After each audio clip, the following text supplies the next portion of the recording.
विद्यार्थी मित्र हो, आज आपण अर्थशास्त्र या विषयाबद्दलची माहिती पाहणार आहोत. अर्थशास्त्र हे एक सामाजिक शास्त्र असून यामध्ये मानवाच्या आर्थिक वर्तनाचा अभ्यास केला जातो. सामाजिक शास्त्र अनेक आहेत. यामध्ये समाजशास्त्र, नागरिकशास्त्र, राज्यशास्त्र, मानसशास्त्र ही सर्व शास्त्र सामाजिक शास्त्र म्हणून ओळखली जातात. आणि या शास्त्रांमध्ये मानवाच्या वर्तनाचा अभ्यास केला जातो. जसं की समाजशास्त्रामध्ये मानवाचं सामाजिक वर्तन कसं असावं या संदर्भात अभ्यास केला जातो. नागरिकशास्त्रामध्ये देशाचा नागरिक म्हणून ती व्यक्ती कशी असावी या संदर्भात अभ्यास केला जातो. राज्यशास्त्रामध्ये राजकीय मंडळींच्या वर्तणुकीचा अभ्यास केला जातो. मानसशास्त्रामध्ये व्यक्तीच्या मनाचा अभ्यास केला जातो.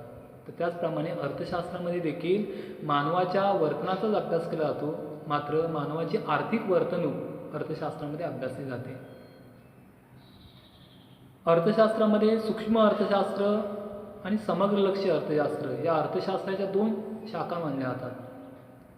अर्थशास्त्राचा परिपूर्ण अभ्यास करण्यासाठी या दोन ज्ञानशाखांचा अभ्यास करणे महत्त्वाचे ठरते. अर्थशास्त्र हा विषय आपल्या जीवनाशी निगडीत आहे. दैनंदिन जीवनामध्ये अनेक अशा आपण आर्थिक व्यवहार करत असतो की आर्थिक व्यवहारांचा संबंध अर्थशास्त्राशी येतो.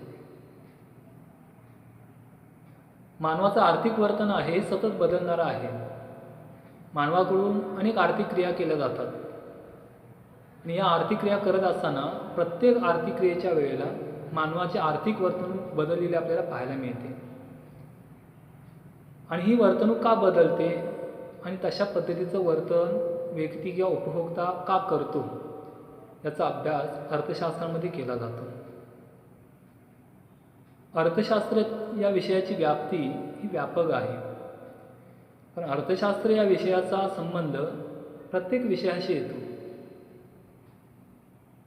त्यामध्ये राजकीय क्षेत्र असेल, औद्योगिक क्षेत्र असेल, शेती क्षेत्र असेल किंवा इतर आपले विषय असतील, या प्रत्येक विषयामध्ये अर्थशास्त्र हा विषय महत्त्वाचा ठरतो. कारण त्या ठिकाणी आर्थिक क्रियांचा, घडामोडींचा कमी अधिक प्रमाणात वापर केला जातो.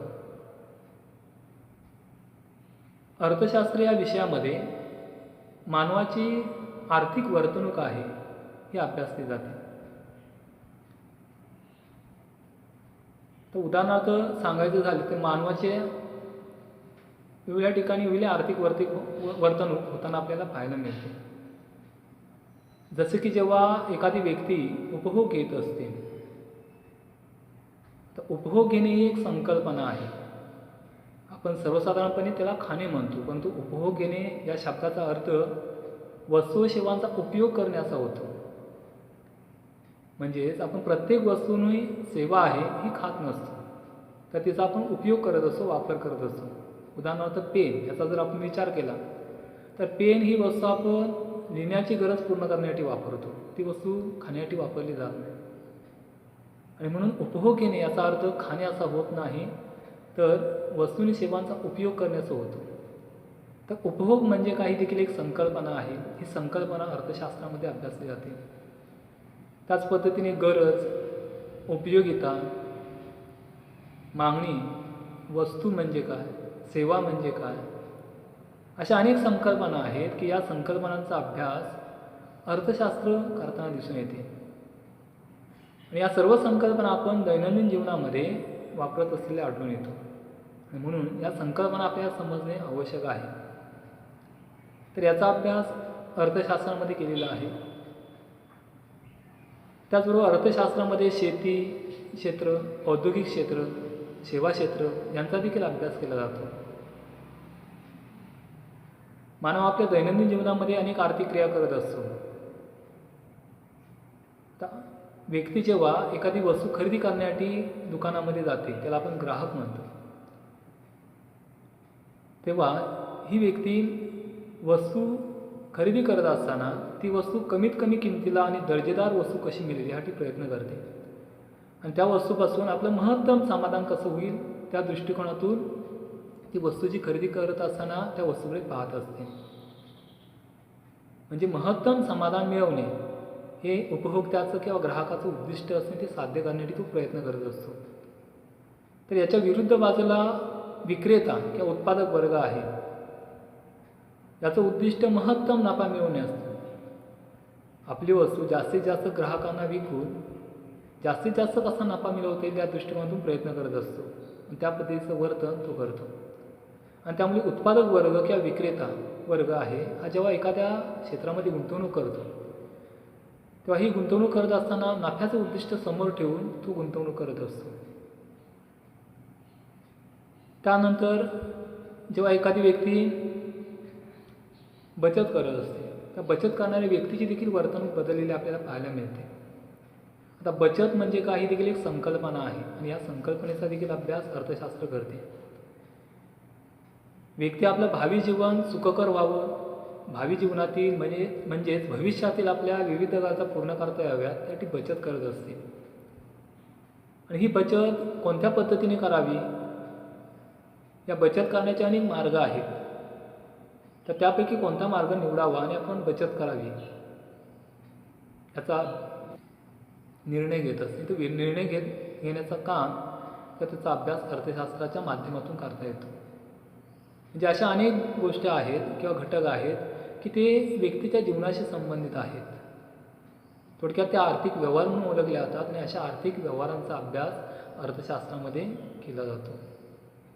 अर्थशास्त्रामध्ये उत्पादन, उपभोग, वितरण, विनिमय या सर्व आर्थिक क्रिया आहेत. या सर्व आर्थिक क्रियांचा अभ्यास अर्थशास्त्र करते. या सर्व संकल्पना मानल्या जातात. उपभोग म्हणजे काय, उत्पादन म्हणजे काय, विनिमय म्हणजे काय किंवा गुंतवणूक म्हणजे काय, या सर्व आर्थिक क्रिया आहेत आणि या सर्व आर्थिक संकल्पना आहेत आणि या संकल्पनांचा अभ्यास अर्थशास्त्रामध्ये करता येतो किंवा केला जातो.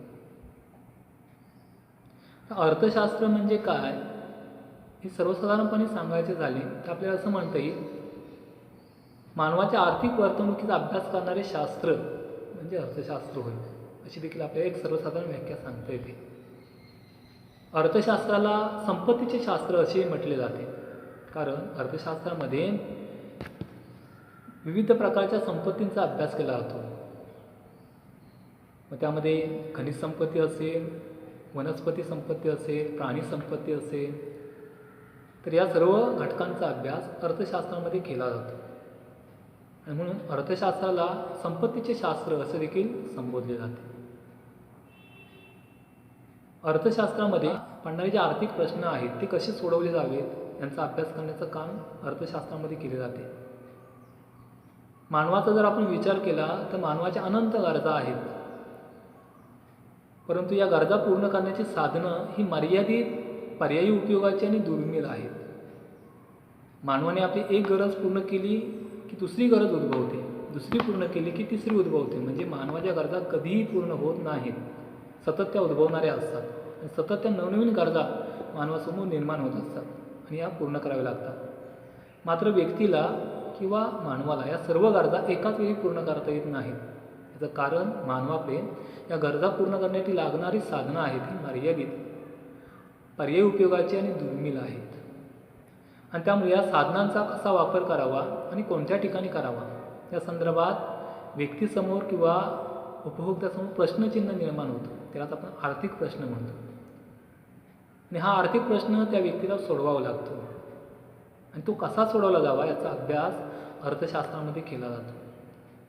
तर उदाहरणार्थ सांगायचे झाले तर एखादी व्यक्ती आहे, या व्यक्तीकडे 100 रुपये आहेत आणि या व्यक्तीला 2 गरजा पूर्ण करायच्या आहेत. एक म्हणजे आजारी व्यक्तीसाठी औषध आणायचे आहे आणि दुसरी गरज म्हणजे त्याच्या आवडीचा सिनेमा त्याला पाहायचा आहे. अशा 2 गरजा त्याला पूर्ण करायच्या आहेत.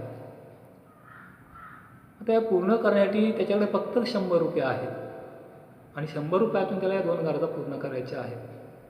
आणि त्यामुळे त्या व्यक्तीसमोर आर्थिक प्रश्न निर्माण होतो की कोणती गरज पूर्ण करावी, औषध घ्यावे की सिनेमा पाहण्यासाठी जावे. आता या ठिकाणी व्यक्तीची विवेकबुद्धी आहे, सतत विवेकबुद्धी आहे, त्याचा उपयोग या ठिकाणी झालेला आढळून येतो. व्यक्ती या 2 गरजांपैकी प्राधान्यक्रम ठरवतो, म्हणजे कोणती गरज प्रथम पूर्ण करावी आणि त्यानंतर गरज कोणती पूर्ण करावी याचा प्राधान्यक्रम ठरवतो आणि त्यानुसार तो आपल्या गरजा पूर्ण करतो. आता या 2 गरजांमध्ये औषध आणणे ही प्राधान्याने महत्त्वाची गरज आहे आणि सिनेमा पाहणे ही दुय्यम गरज आहे. त्यामुळे व्यक्ती प्रथमतः 100 रुपये औषधावरती खर्च करते आणि औषधाची गरज पूर्ण करते, कारण सिनेमा नंतरही पाहता येतो. मात्र आजारी व्यक्तीला लागणारे औषध जर आपण त्यावेळी दिलं नाही तर ती व्यक्ती दगावण्याची शक्यता असते. थोडक्यात बघा की अशा पद्धतीने मानवाला त्याच्या गरजा पूर्ण करण्यासाठी लागणारी जी साधनं आहेत ती मर्यादित आहेत, दुर्मिळनी पर्यायी उपयोगाच्या आहेत, मात्र गरजा या अनंत आहेत आणि त्यामुळे एकाच वेळी व्यक्तीला आपल्या सर्व गरजा पूर्ण करता येत नाही. तर अशा पद्धतीने अनंत गरजा, मर्यादित, पर्यायी आणि दुर्मिळ उपयोगाचे साधने यातून जो आर्थिक प्रश्न निर्माण होतो तो सोडवण्याचं काम अर्थशास्त्र करते. तर अशा पद्धतीने अर्थशास्त्रामध्ये विविध आर्थिक घटकांचा अभ्यास केला जातो. अर्थशास्त्र या विषयामध्ये अनेक उपविषय अभ्यासासाठी विचारात घेतले जातात. यामध्ये व्यापार कार्य असेल, उत्पादन कार्य, आंतरराष्ट्रीय व्यापार असेल, चलन बाजार असेल, भांडवली बाजार, असे विविध विषय अर्थशास्त्रामध्ये अभ्यासासाठी विचारात घेतले जातात आणि त्यांचा अभ्यास केला जातो. अर्थशास्त्र म्हणजे काय याची विस्तृत माहिती आपल्याला पहिल्या प्रकरणामध्ये दिलेली आहे. त्यावेळी आपण अर्थशास्त्र म्हणजे काय हे सखोलपणे या ठिकाणी अभ्यासणार आहोत. तर ही आपल्या थोडक्यात विषयासंदर्भात माहिती आहे. आता आपण 11वीचं अर्थशास्त्राचे जे पुस्तक आहे त्या पुस्तकाबद्दल थोडी माहिती घेणार आहोत. 11वीचं अर्थशास्त्र हे पुस्तक जर आपण पाहिलं तर त्या पुस्तकाच्या मुखपृष्ठावरती मानवाच्या लहानापासून वृद्धत्वापर्यंत गरजा कशा बदलत जातात त्या संदर्भातील चित्र दिलेलं आढळून येते. व्यक्ती जेव्हा जन्माला येते तर जन्मतः त्याच्या गरजा निर्माण होतात आणि त्या गरजा पूर्ण केल्या जातात. अशा गरजा या वृद्धत्वापर्यंत त्या व्यक्तीला आपल्या पूर्ण कराव्या लागतात. जेव्हा व्यक्ती लहान असते म्हणजे लहान मूल असतं, त्या लहान मुलांची गरज म्हणजे दूध, त्यानंतर खेळण्यासाठी खेळणे, लहान गाडी, तर अशा पद्धतीने त्याच्या गरजा असतात. आता या मुखपृष्ठावरती जर तुम्ही बघितलं तर त्यामध्ये पहिल्या चित्रामध्ये दुधाची बॉटल दाखवलेली आहे आणि शेजारी लहान मुलासाठी लागणारी सायकल आहे ती दर्शवलेली आहे. म्हणजे जेव्हा मूल जन्माला येतं, थोडं मोठं होतं, त्यावेळी त्या मुलाला दूध पिण्यासाठी दुधाची बॉटल लागते आणि खेळण्यासाठी सायकल. त्याचबरोबर या ठिकाणी लहान मुलांना थोडे मोठे झाल्यानंतर शिक्षणाची गरज निर्माण होते आणि शिक्षणाची गरज निर्माण झाल्यामुळे या मुलांना शैक्षणिक साहित्य, पाटी, पुस्तकं, वह्या, पेन दिली जातात, ती त्याची गरज निर्माण होते. खेळण्यासाठी विविध खेळणे, त्यामध्ये कॅरम असेल, बुद्धिबळ, क्रिकेट खेळण्यासाठी बॅट असेल, अशा विविध गरजा त्या मुलांच्या निर्माण झालेल्या आढळून येतात. म्हणजे व्यक्ती जशी लहानाची मोठी होत जाते तसतशा त्याच्या गरजा बदलत जातात. त्यानंतर व्यक्ती शिक्षण घेते, शिक्षण घेऊन बाहेर पडते. बाहेर पडल्यानंतर त्याला व्यवसायाच्या निमित्तानं विविध प्रकारच्या नोकरीच्या संधी उपलब्ध होतात. रोजगाराच्या निमित्ताने ही व्यक्ती बाहेर पडते, रोजगार करते, विविध क्षेत्रांमध्ये काम करते आणि उत्पन्न मिळवू लागते. मग काही व्यक्ती संगणकावरती काम करतात किंवा त्यांना संगणकाची गरज निर्माण होते काम करण्यासाठी.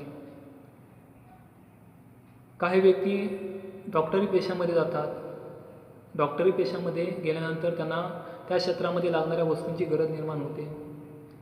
काही व्यक्ती स्वतःची एखादी छोटीशी कंपनी सुरू करतात आणि ती सुरू केल्यानंतर त्या कंपनी चालू करण्यासाठी त्या वस्तूंची त्यांना तिथं गरज भासते. तर अशा पद्धतीने व्यक्ती लहानाची मोठी होत असताना त्याच्या गरजा या बदलत गेलेल्या आढळून येतात. जेव्हा व्यक्ती वयस्कर होते अशा वेळेला या ठिकाणी त्याच्या गरजा त्या बदललेल्या आपल्याला पाहायला मिळतात. म्हणजे ज्या लहानपणी असतात त्या राहत नाहीत, मोठेपणी त्याच्या गरजा बदलतात. म्हणजे जेव्हा व्यक्ती 20-25 वर्षाची होते त्यावेळी त्या व्यक्तीच्या गरजा ह्या वेगळ्या असलेल्या आढळतात. त्या व्यक्तीला मोबाईल, फिरण्यासाठी 2 व्हीलर किंवा 4 व्हीलर, राहण्यासाठी एक चांगलं घर असावं, अशा त्याच्या गरजा या ठिकाणी पुढे बदललेल्या आपल्याला पाहायला मिळतात. त्यानंतर एका विशिष्ट वयानंतर व्यक्ती वयोवृद्ध होते आणि वयोवृद्ध झाल्यानंतर या व्यक्तीच्या गरजा पुन्हा बदललेल्या आपल्याला पाहायला मिळतात. वयस्कर व्यक्तीला वयोमानानुसार आजारपणे येतात, त्यामुळे औषधांची गरज जास्त भासते.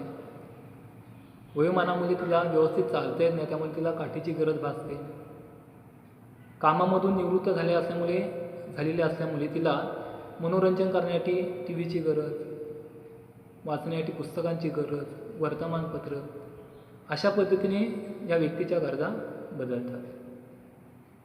थोडक्यात अर्थशास्त्राचं 11वीचं जे पुस्तक आहे त्याच्या मुखपृष्ठावरती व्यक्तीच्या लहानापासून वृद्धत्वापर्यंत कोणकोणत्या गरजा असतात त्या संदर्भात थोडक्यात माहिती दिलेली आहे. त्यानंतर 11वीच्या पाठच्या कवरावरती म्हणजे मुखपृष्ठावरती व्यक्तीच्या उत्पन्नाचे स्रोत दिलेले आहेत की व्यक्ती कोणकोणत्या मार्गाने उत्पन्न मिळवू शकते त्या संदर्भात माहिती दिलेली आहे. त्यामध्ये पहिल्या चित्रामध्ये बघितलं तर हवाई वाहतूक दर्शवलेली आहे. या हवाई वाहतुकीच्या माध्यमातून लोकांना रोजगार संधी उपलब्ध होतात आणि त्या मार्गाने उत्पन्न मिळते. त्यानंतर पुढच्या चित्रामध्ये बोटी दर्शवलेल्या आहेत की एखादा मासेमारी करणारा व्यक्ती असेल, हा व्यक्ती मासेमारी करतो आणि त्या माध्यमातून उत्पन्न मिळवतो. त्यानंतर पुढच्या चित्रामध्ये व्यक्ती ट्रान्सपोर्टच्या माध्यमातून उत्पन्न मिळवते. म्हणजे एखादी 4 व्हीलर खरेदी करते आणि ती भाड्याने देऊन त्या माध्यमातून उत्पन्न मिळवते.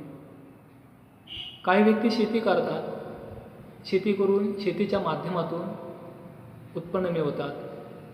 तर काही व्यक्तींना पर्यटन स्थळांच्या ठिकाणी रोजगार संधी उपलब्ध होतात आणि त्या माध्यमातून त्या उत्पन्न मिळवताना आढळतात. काही व्यक्ती स्वतःचा व्यवसाय सुरू करतात. यामध्ये मग कुक्कुटपालनाचा व्यवसाय असेल, कपडे शिवण्याचा व्यवसाय असेल, असे विविध प्रकारचे व्यवसाय आहेत ते सुरू करतात, त्या माध्यमातून उत्पन्न मिळवतात. तर अशा पद्धतीने या मलपृष्ठावरती व्यक्तीच्या उत्पन्नाचे स्रोत कोणते आहेत किंवा व्यक्ती कोणकोणत्या मार्गाने उत्पन्न मिळवते या संदर्भात माहिती दिलेली आहे. तर ही पुस्तकाची तोंडओळख आहे.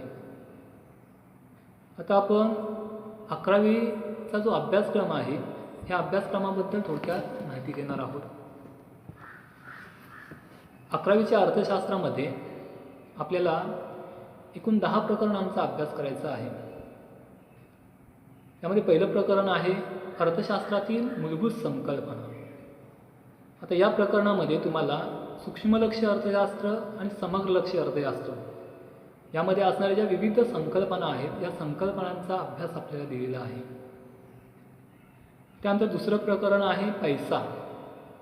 तर पैसा ही वस्तू आपण दैनंदिन जीवनामध्ये सतत वापरतो, मात्र पैसा कशा म्हटला जातो याची माहिती आपल्याला नसते, तर त्याचा अर्थ दिलेला आहे. त्यानंतर पैशाचे प्रकार, पैशाची वैशिष्ट्ये अशी विविध माहिती पैशासंदर्भात आपल्याला दिलेली आहे. त्यानंतर तिसरं प्रकरण आहे विभाजनाची मूल्ये. तर विभाजनाच्या मूल्यामध्ये म्हणजे एखाद्या घटकाचे समान भाग पाडण्यासाठी विभाजनाच्या मूल्यांचा वापर केला जातो. आणि यामध्ये आपल्याला चतुर्थक म्हणजे काय ते कसं काढावं, दशमक म्हणजे काय ते कसं काढावं आणि शतमक म्हणजे काय ते कसं काढावं या संदर्भात माहिती आपल्याला विभाजनाची मूल्ये यामध्ये दिलेली आहे. त्यानंतर चौथं प्रकरण आहे महाराष्ट्राची अर्थव्यवस्था. 11वीच्या अर्थशास्त्रामध्ये आपल्याला महाराष्ट्राच्या अर्थव्यवस्थेसंदर्भात माहिती दिलेली आहे. यामध्ये शेती क्षेत्र, औद्योगिक क्षेत्र, सेवा क्षेत्र अशा संदर्भात वेगवेगळ्या प्रकारची माहिती आपल्याला त्या ठिकाणी दिलेली आढळून येते. त्यानंतर 5वं प्रकरण आहे भारतातील ग्रामीण विकास. तर ग्रामीण विकास म्हणजे काय आणि भारतातील ग्रामीण विकास होण्यासाठी काय करावं किंवा काय केलं पाहिजे आणि काय केलं गेलेलं आहे या संदर्भात सर्व माहिती आपल्याला भारतातील ग्रामीण विकास या प्रकरणामध्ये दिलेली आहे. त्यानंतर 6वं प्रकरण आहे भारतातील लोकसंख्या. तर भारतातील लोकसंख्या या प्रकरणामध्ये आपल्याला भारताच्या लोकसंख्येसंदर्भात माहिती दिली आहे.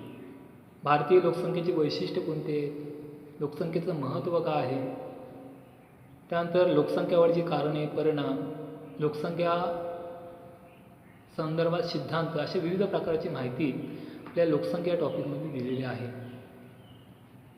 त्यानंतर 7वं प्रकरण आहे भारतातील बेरोजगारी.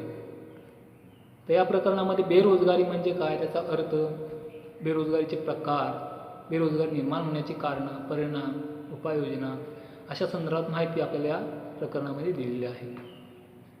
त्यानंतर 8वं प्रकरण आहे भारतातील दारिद्र्य.